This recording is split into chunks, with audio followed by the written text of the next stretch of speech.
Bon, du coup, on va commencer. Donc, on est 4 étudiants en STAPS, donc en deuxième année en management du sport. Et dans le cadre de nos études, du coup, on a plusieurs interviews à réaliser, dont celle-ci pour un certain forum des métiers. Donc, on a choisi le club, notamment pour la passion d'Elisa, pour le handball. Et voilà. Et aussi parce que j'ai vu qu'à côté, vous faisiez pas mal de choses en dehors du hand. Vous essayez d'inclure beaucoup à côté, que ce soit un peu toutes les personnes, tout ça. Du coup, ça nous intéressait vachement pour l'interview. On pensait que ça allait être très intéressant. Donc déjà, on va peut-être commencer par parler un peu de vous. Est-ce que vous pouvez vous présenter rapidement? Donc moi je suis Timothée Wed, donc salarié du CRAB. Je suis responsable du développement économique et social du club. Donc c'est un poste qu'ils ont ouvert cette année au club, qui m'a été proposé. Donc l'objectif de mon travail, c'est développer le club, que ce soit financièrement, socialement, à travers des choses qu'on avait déjà en place au club, et c'est moi qui m'en occupe maintenant, ou sinon étendre aussi notre champ d'action, on va dire, au niveau du club, dans le handball et aussi en dehors du handball. Ok. Et est-ce que vous pouvez nous dire les études que vous avez fait avant justement d'avoir ce poste-là? Alors moi j'ai commencé par STAPS tout d'abord, mais au final j'ai fait qu'un an, j'ai arrêté par la suite. Et je me suis redirigé ensuite sur un BTS, Management des unités commerciales, où j'ai passé mon BTS, et après j'ai passé une licence de responsable développement commercial. Ok. Et est-ce que vous avez travaillé donc à côté dans d'autres domaines qui vous fait de l'expérience ou des stages à côté? J'ai commencé par mon BTS. J'ai fait un stage dans un magasin Nike à l'époque, à Fenouillet, où par la suite j'ai été embauché aussi en contrat étudiant. Et ensuite, ma licence de responsable de développement commercial, je l'ai fait en alternance dans un VNB, où là je m'occupais de créer les événements au niveau du bar et aussi la communication.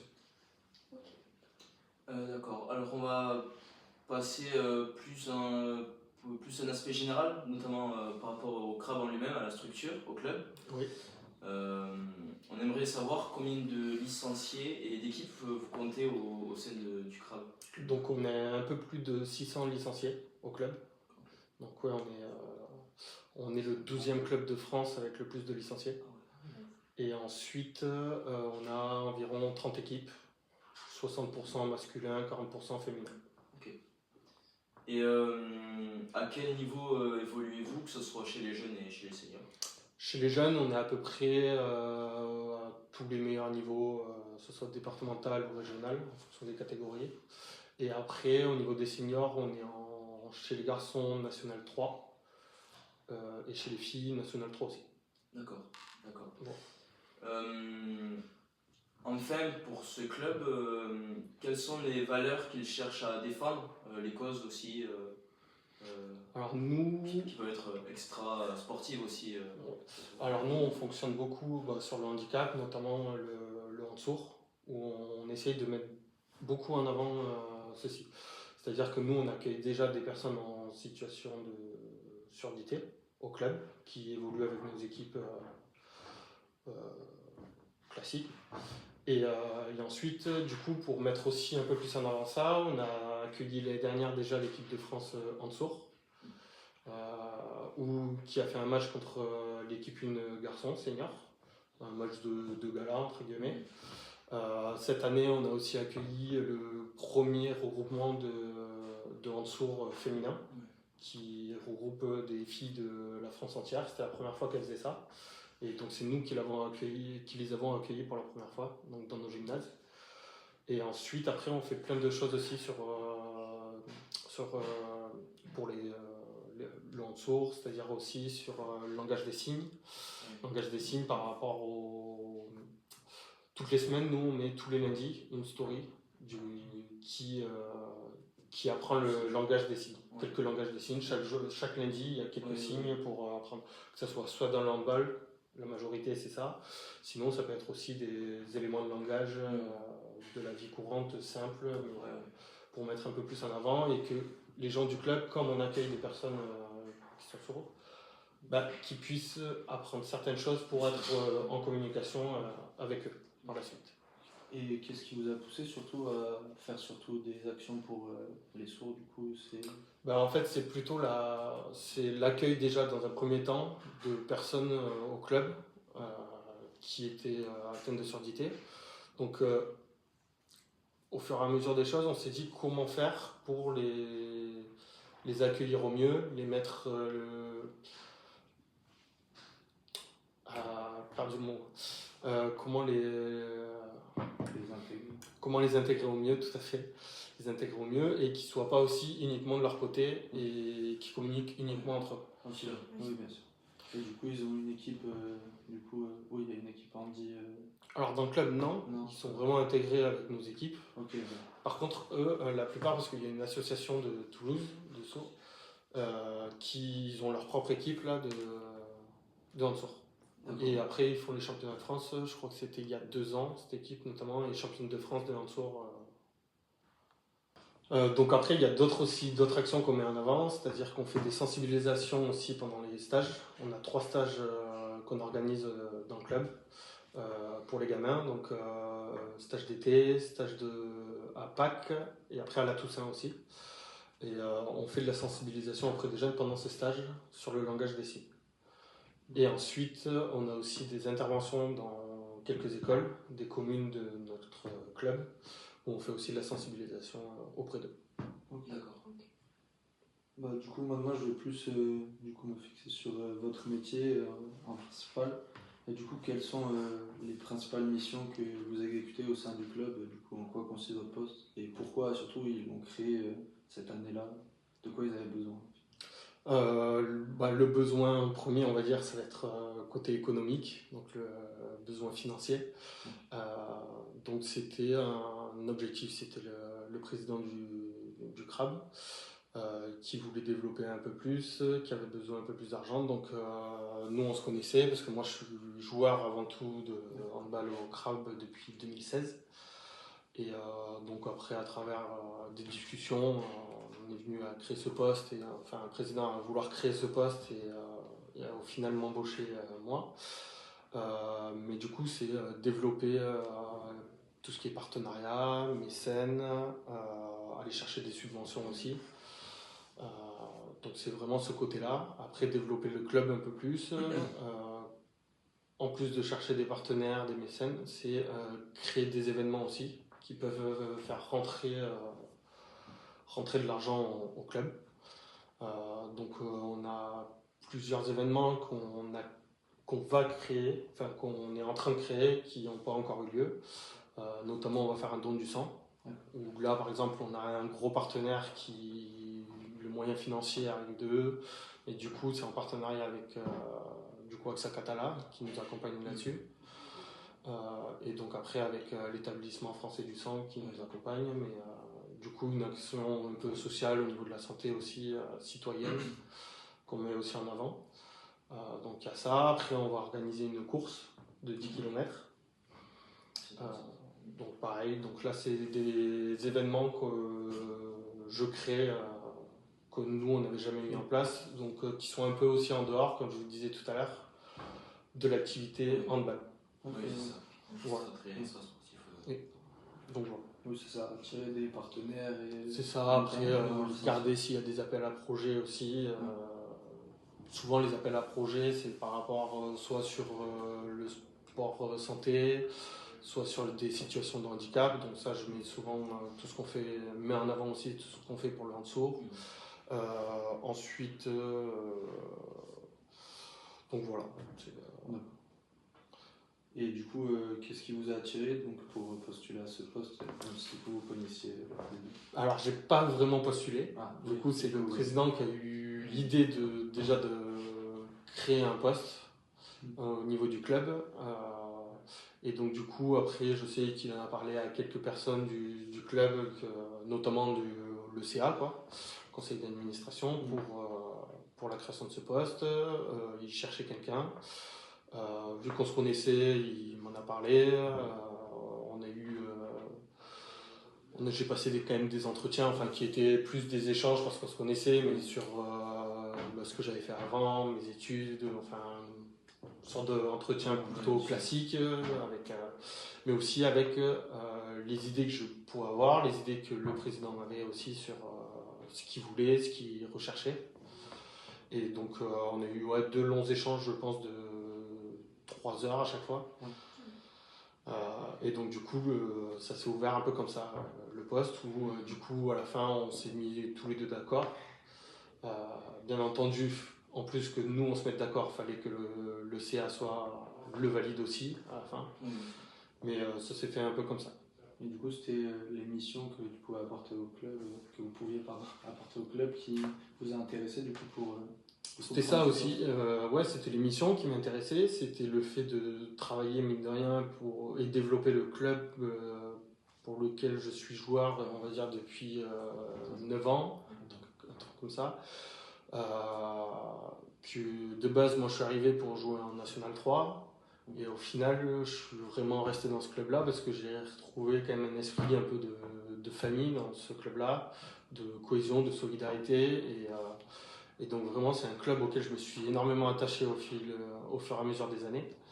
Et du coup, pouvoir participer à ça et pouvoir développer encore un peu plus le club, c'est quelque chose qui m'a énormément attiré. Et travailler aussi avec des personnes que je connais déjà, donc il y a ce côté-là où je ne suis pas non plus totalement dans la découverte. Et je connais ces personnes avec qui j'allais travailler et je savais que je m'entendais bien avec elles. Donc il y avait aussi ce côté-là aussi humain qui a été aussi très important dans mes décisions. Et du coup, la pratique du handball dans le club, ça a aussi apporté de l'expérience pour des projets que vous avez pu mettre en place en plus de l'expérience professionnelle. Du coup, comment expliquer, c'est en tant que joueur, est-ce que du coup ça vous a donné des idées pour des projets que vous avez pu réaliser? Du coup, de voir en tant que joueur s'il y avait des choses qu'on pouvait mettre en place dans le club. Oui, c'est des choses. Oui, le fait d'être dans le club, j'aurais pu être aussi un peu en dehors et du club, pas forcément joueur, bénévole et voir certaines choses, mais c'est vrai que de voir l'évolution qu'a eu le club, des attentes aussi que nous au club on peut éventuellement avoir, c'est quelque chose qui. C'était quoi déjà la question? Pardon, je me suis embrouillé. C'est du coup en tant que le fait d'être joueur dans le club et d'y être depuis longtemps, du coup, autre que votre poste maintenant, ça vous a aidé pour des projets à mettre en place ou des nouvelles idées pour le club? Donc oui, c'est ça, c'est voir l'évolution du club, voir aussi ce qu'on peut apporter. Mine de rien, nous, entre joueurs, forcément, on communique entre nous, il y a des choses qu'on aimerait bien avoir, d'autres... Donc c'est sûr que d'avoir déjà une expérience dans le club m'aide aujourd'hui à mettre en place certaines choses, à avoir eu des idées aussi. Mais après, c'est de base aussi, c'était vraiment partir, en créant ce poste, partir sur des choses qu'on n'avait jamais faites aussi. Oui, développer c'est ça, projet des nouveaux projets comme la course, le don du sang. Là aussi, mettre en place un peu plus de soirées partenaires au club, donc essayer de réunir un peu les partenaires du club, ce qui se faisait très peu avant. Il y avait des tentatives, mais c'était pas forcément énormément mis en place. Donc c'est aussi ça, mettre en avant aussi les partenaires un peu plus. Donc même malgré que le club soit quand même le deuxième plus grand, 12e plus grand de France. 12e en termes de licenciés. 12e ça, en termes de licenciés, ce qui est quand même important. Il y a quand même toujours ce besoin de rechercher constamment des partenaires, des sponsors, ça reste toujours une... Déjà, plus on accueille de jeunes, plus on a besoin de gymnase. Par exemple, cette année, on a dû louer un gymnase aussi. Donc, l'école supérieure par exemple, on leur a loué le gymnase pour une équipe tous les mercredis. Et malheureusement, ça a un coût aussi. Oui, évidemment. Donc, comme ça a des coûts aussi supplémentaires, il faut chercher de quoi financer ce genre de choses. Et est-ce que vous pouvez nous donner une idée de fourchette de salaire dans votre profession et du coup ce qui attire autant de monde à vouloir partir dans des professions de management du sport? Ce qui est le plus attirant pour vous? Après moi je pense que j'ai un poste un peu particulier, je suis pas sûr que j'ai un poste que beaucoup d'associations, parce que mine de rien ça reste une association, on n'est pas sur un club professionnel. Donc je ne sais pas s'il y a vraiment une fourchette dans ce métier-là. Quoi. Après, on est sur une fourchette. Si c'est trop. Oui, indiscret, on n'est pas sur un salaire énorme. Après, j'ai des objectifs aussi financiers, forcément. Et du coup, je peux avoir des primes aussi par rapport aux résultats que j'apporte au niveau du club. C'est-à-dire que j'ai un salaire qui est fixe pendant un an, et à la fin de l'année, on fait le bilan. Et là, je peux avoir une rémunération supplémentaire. Et vous avez beaucoup de salariés au niveau du club ? On est 3 salariés. Okay. D'accord. Donc là, actuellement, il y a Kevin au niveau du sportif et moi qui sommes en CDI. Et après, on a aussi Simon actuellement qui passe son T5. C'est un diplôme pour l'État sur le côté sportif aussi. Donc là, qui est en alternance. Mais l'objectif, c'est qu'à la fin de l'année, il a fini sa formation. Et donc, du coup, qu'ils sont embauchés par la suite. Et est-ce que, par hasard, vous auriez des conseils pour les étudiants pour réussir leurs études, même si vous n'avez pas fait STAPS comme nous, ou pour réussir du coup dans le monde professionnel après les études ? Ça va être plutôt bateau, mais travail. Oui. Il faut travailler, ça reste tout basique. Après, moi je sais, par exemple, je suis passé par beaucoup de boulots, des petits boulots, des trucs, parce que je ne savais pas quoi faire aussi au début. L'idée principale, c'est aussi de trouver une motivation, donc savoir soit les études qui nous intéressent, et pendant qu'on fait ces études, c'est hyper intéressant et ça nous plaît, sinon trouver un objectif par la suite. Avoir une motivation à vouloir avancer dans ce qu'on fait. C'est-à-dire que moi, par exemple, j'ai fait STAPS comme vous, j'y suis allé, je ne savais pas quoi faire. Comme nous, je pense. Comme voilà. beaucoup d'étudiants en STAPS. C'est ça.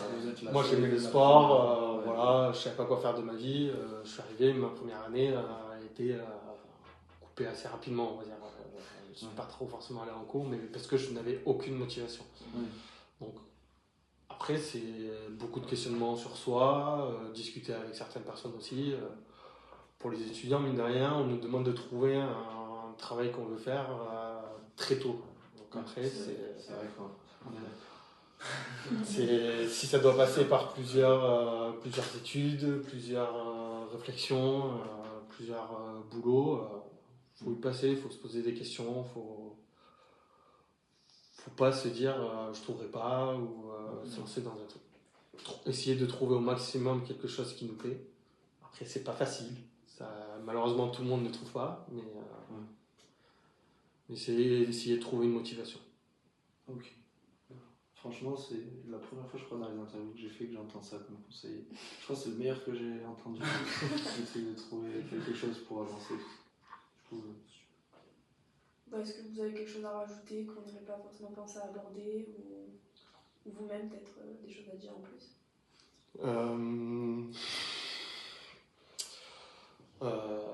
Non, pas forcément. Ça nous fait le tour. Franchement, moi je suis ravi des réponses. Franchement. Ça, c'est que 15 minutes dans le interview. Après, ils vont rouler au montage, je pense. Oui. Il va falloir, parce qu'il y a des moments où j'ai bégayé un peu. Dans tous les cas, c'est pas notre à nous, mais après, c'est qu'il faut la communication de ça, ils vont couper là. Surtout que vous avez un poste particulier, original, donc franchement, c'est hyper intéressant. Par rapport aux C'est autres, bien. au moins, on se démarque un peu. Et puis, même pour nous, On découvre pas forcément à ça qu'on pense à management. Dans une association Le milieu associatif, c'est vrai qu'en tant qu'étudiant en L2, c'est pas toujours ça qui nous donne le plus envie. Et avoir des retours comme ça de professionnels, c'est toujours intéressant. Après, il y a un truc qui est aussi particulier de travailler dans une association, c'est qu'on est entouré de bénévoles. Et même mon employeur, c'est le président, c'est le conseil d'administration, ils sont tous bénévoles. Oui, bien sûr. Donc après, ce qui est aussi un peu particulier, c'est qu'il y a un rythme qui est un peu décalé. C'est que des fois, si on a besoin d'eux pour avoir des renseignements, eux, ils ont leur boulot aussi de leur côté. Donc des fois, moi qui travaille sur la journée, je fais des horaires plutôt classiques, on va dire, matin, après-midi. Eux, ils ne sont pas forcément accessibles et eux, après, nous rappellent ou nous répondent fin de journée. Quand moi, je suis censé avoir fini la journée, de base, mais après, c'est quelque chose où il faut s'adapter. C'est ça. C'est un rythme un peu différent. Et après, mine de rien, moi je sais que dans mes anciens boulots, j'aimais bien avoir ma réponse tout de suite. Mais j'étais en relation avec des collègues ou donc des gens qui travaillent aussi en même temps que moi. Là, il faut pas s'attendre à avoir forcément des réponses tout de suite, même si souvent on a quand même des réponses relativement rapides et rappels, mais on n'a pas forcément le même rythme parce qu'il y en a qui sont. La plupart sont bénévoles, que 3 à c'est sûr, c'est une association.